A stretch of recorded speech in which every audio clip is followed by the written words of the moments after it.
మీరు చేసిన ఉద్యమం రైతులతో కలిసి ముందుగా మహిళలు మీ అందరికీ ధన్యవాదాలు. 1500 రోజులు దేశ చరిత్రలో ఎవరూ చేయలేటువంటి మహోద్యమం చేశారు. ముందుగా మహిళలు ముందుండి నడిపించిన ఉద్యమం ఇది. ముందుగా మీ అందరికీ పేరు పేరున ధన్యవాదాలు. ఆంధ్రప్రదేశ్ రాష్ట్రం మిమ్మల్ని గుర్తుంచుకునే రోజు రాబోతుంది. మీ త్యాగాలు వృధా కావు.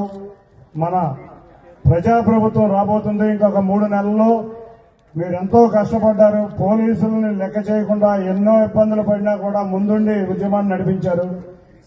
ఇక దళితులు సార్, ఈ రాజధానే దళితుల రాజధాని. ఇక్కడ ఉన్న ప్రాంతంలో ఉన్నవాళ్లే దళితులు. మీరందరూ కలిసి మా మహిళలతో కలిసి ఉద్యమం చేసి మా రాష్ట్రానికి రాజధాని ఏర్పాటు చేయబోయారు. మీ అందరికీ ధన్యవాదాలు.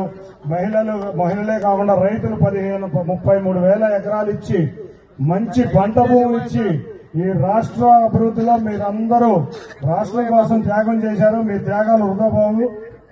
ఇక మనం 82 రోజులు సమయం మిగిలింది.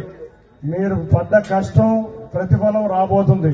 ఈ 82 రోజులు మీరు ఏ విధంగా మీరు గత 1500 రోజుల నుంచి ఉద్యమం చేశారో ఆ విధంగా కూడా మేము అందరం కలిసి పోరాడి ఈ దుర్మార్గుడిని పోరాడదాం.